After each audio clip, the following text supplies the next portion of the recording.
I am just getting into the car from class. I'm going to all my stuff today. And I am going to be headed home here in just a second. And hopefully you saw the thumbnail. It took me the thumbnail to the video, I mean. It took me about 5 or 6 tries to get this one right here to pose. And I ended up having to hold her. Cadbury. Hey. There we go. There she is. All right. So today was her first day at school. I felt proud. A proud parent with their kid first day of school. Anyway, she did a great job. She did a fantastic job. I got to show her off a little bit today. Did a little bit of commands where I made her wait to take a treat that I was setting down, and she did a good job, and I was happy with her performance. Now there is one minor thing that I noticed, and that is that my office, I closed the door to keep the heat in because it's a little chilly out. Now I say it's a little chilly out, and some of you are going to be like, that's not chilly at all. And I would agree with you under normal circumstances. But this is not normal circumstances. This is Arkansas. And it was probably 35 when I went in today, so it wasn't too bad. You can see I got this light jacket on. The only reason I'm wearing it right now is because I didn't want to carry it. I mean, it's all the way up to 44 degrees right now, so it's not too bad at all. And of course, that is in Fahrenheit. If I have any... I was going to say any European viewers, but essentially any viewers besides those from America or England. Those degrees are in Fahrenheit. I don't remember the conversion off the top. I remember the formula, but I'm not going to try to do it off the top of my head. Anyway, I got her in the office and didn't do great, but the office, I keep the door shut for that reason. And she took ownership of the room. Whenever somebody walked too close to the door, she'd start growling. And whenever somebody would walk into the office, she would start growling. She was being protective of that area. So that's something I've got to train out of her. She was not aggressive towards them. She'd just growl, and then I would pick her up, not pick her up literally, but I would get up and walk her over to them so she could sniff them, and then she was fine with that person the rest of the day. So anytime a new person would come in, I would then have to go through the same thing. So I'm going to have to talk to the trainers and find out how to train that out of her. I don't know if she just needs to meet so many new people that it becomes normal for her. Not exactly sure what I need to do there. But like I said, she just kind of took ownership of the room and treated it as if that was my room. And anybody that came in was not welcome. And so I'm going to have to work on that. But she did a good job staying right next to me. Of course, she was tethered to me, so she didn't have too much of a choice. But I was able to, for the most part, keep her on a loose lead for nearly all the day. The only time I tightened up her lead was when I was walking her over to meet a new person, and she did a fabulous job. She did excellent. Didn't try to jump on anybody, which was great. No barking, just those low growls. That was the only thing that she did. So I am pretty proud of her. Did her first day of school. Tomorrow, we're actually going to be going to class with her. We're taking her back to that same room where I spend most of my time. And then I have 2 different classes tomorrow, both, one physics class and one math class. And so she'll be part of that. She'll be going in there with me, and we'll let her get more familiar with just sitting there next to me in a semi-crowded room that's quiet, and I don't think she'll have any problems. I think that she did pretty well at church yesterday. Did real well. Only had one single issue in between the morning service and the evening service, and it was actually kind of humorous. I've got to work on this with her, but I had told my daughters to sit down, and of course, sitting during the service. Well, at the end of the service, they had everybody stand up. My daughters popped up out of the seat, and Cadbury barked one single quick bark at the girls.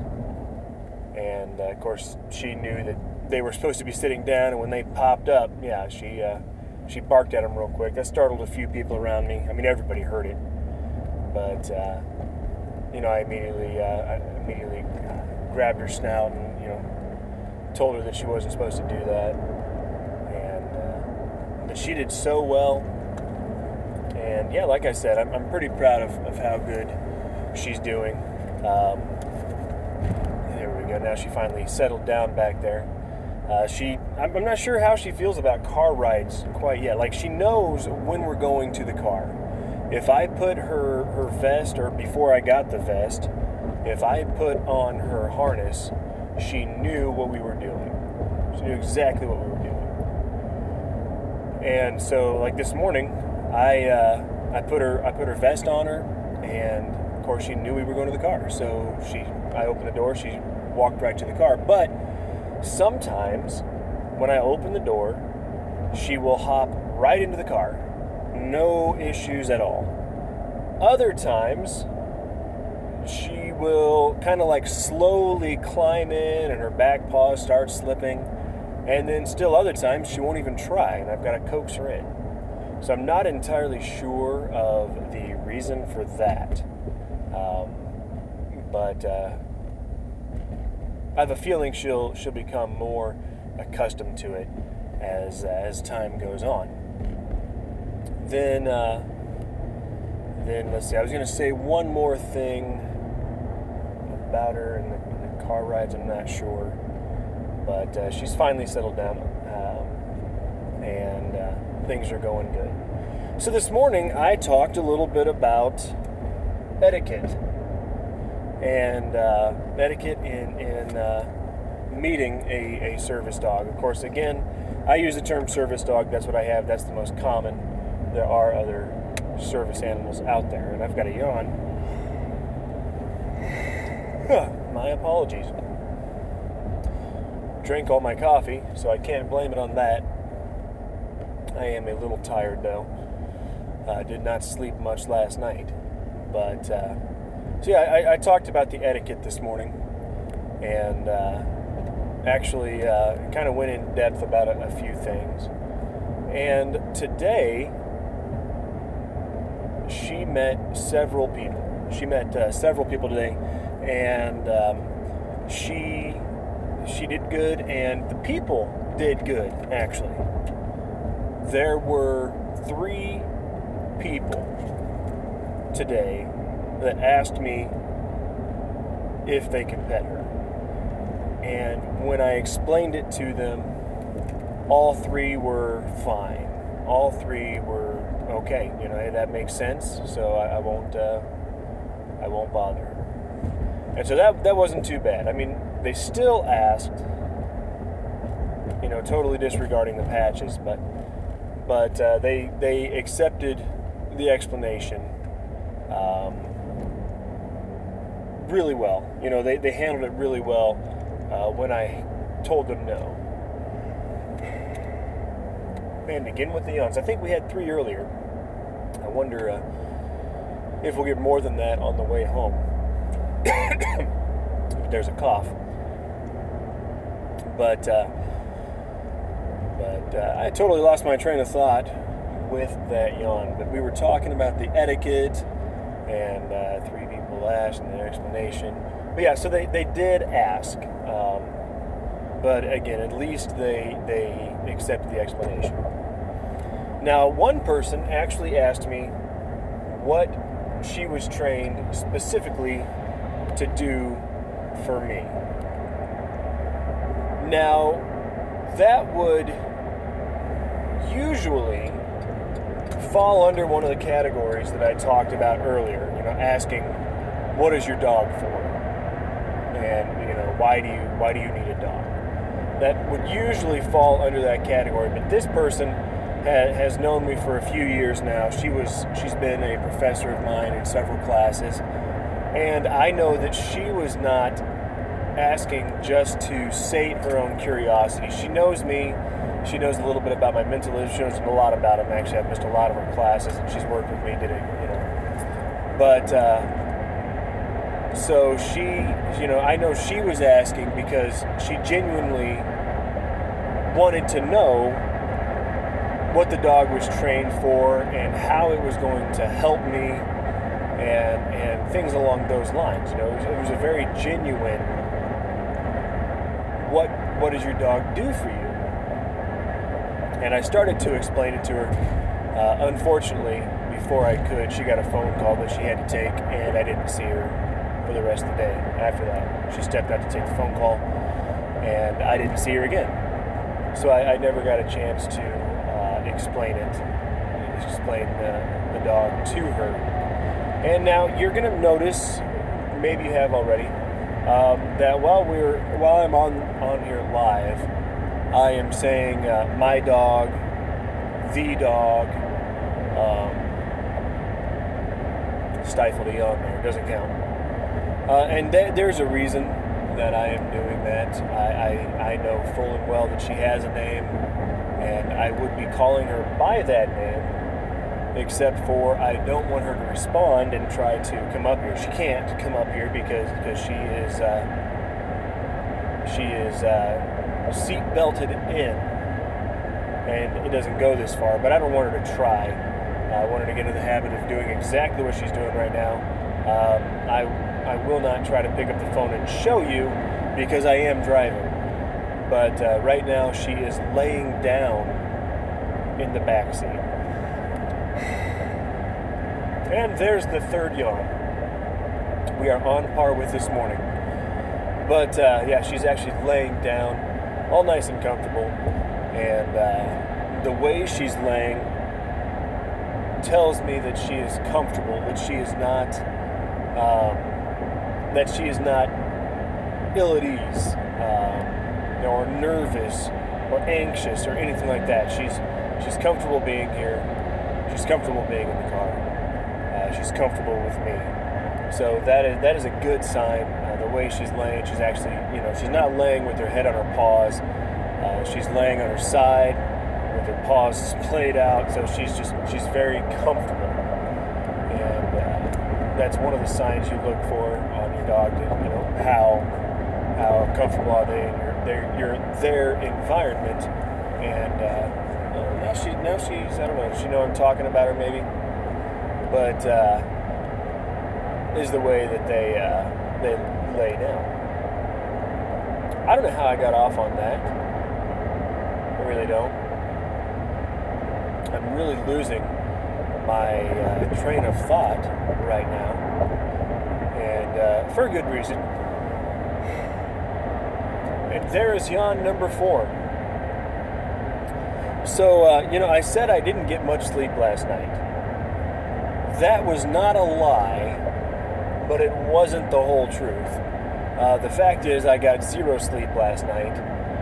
The wife went to bed about 11 o'clock last night, 2300, and then I just didn't go to bed last night.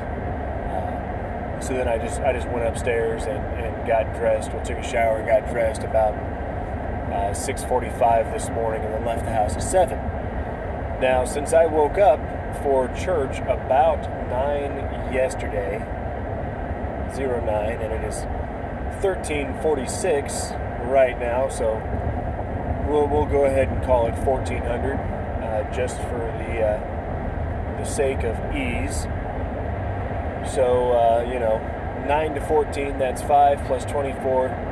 I'm closing in on 29 hours now of no sleep. So my goal is once I get home to not go to sleep. I want to wait until it's bedtime and then go to sleep. If I go to sleep when I get home, I'll probably wake up about 10, 11 at night, and then the cycle just it perpetuates itself. I have some issues with sleep, and that should be obvious by the fact that I didn't sleep at all last night. There are some nights that I will sleep only 3 hours, 4 hours. There are other nights that I'll sleep 11, 12 hours, and I do have sleep meds. Now, the issue with these sleep meds is not with the meds themselves, but with the way that my body reacts to medicine. For some reason, sleep meds knock me out, and they keep me out. If I take my sleep meds, I will be out for a minimum of 12 hours. And then if I get up and I go, say 12 hours without sleep, and then I take another one, I will be out for another minimum of 12 hours. And it just goes that way. So anytime I take my sleep meds, I will be out for at least 12 hours. So I try not to take my sleep meds as much as possible. And I try to do it the natural way. But like today, for instance, by the time I realized I was not going to be able to sleep, if I had taken my sleep meds, then I would not have gotten up in time to go to work and school. That's just the way it is. And so I really don't like my sleep meds. But as a result, I've got these weird sleep patterns. Here lately,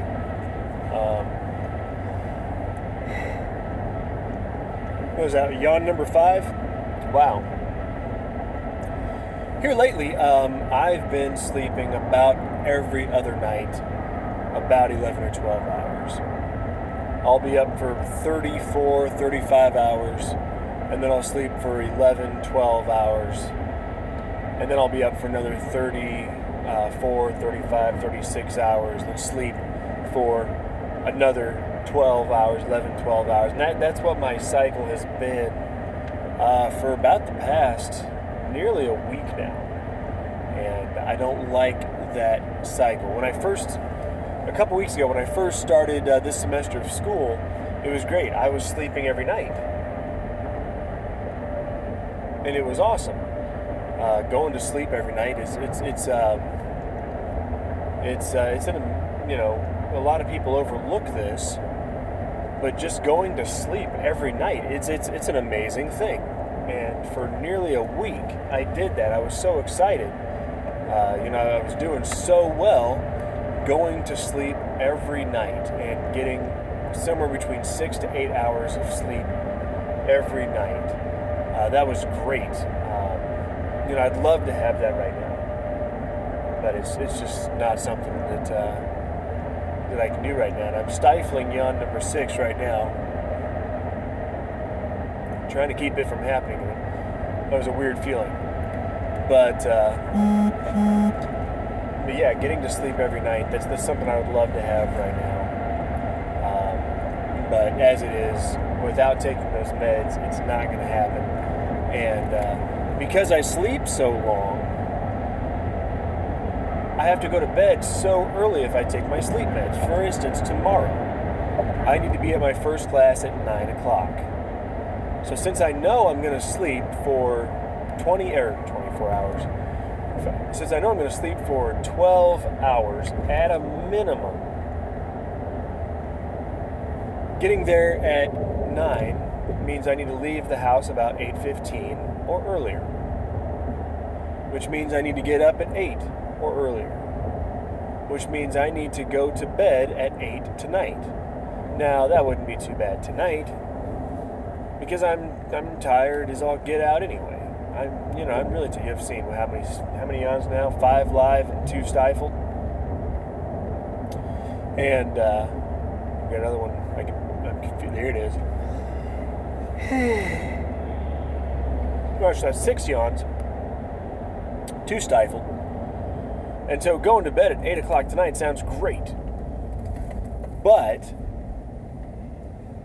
if I slept for 12 hours, got up, went to school, and came back and essentially go right to sleep after supper, that's just no life. That's no life.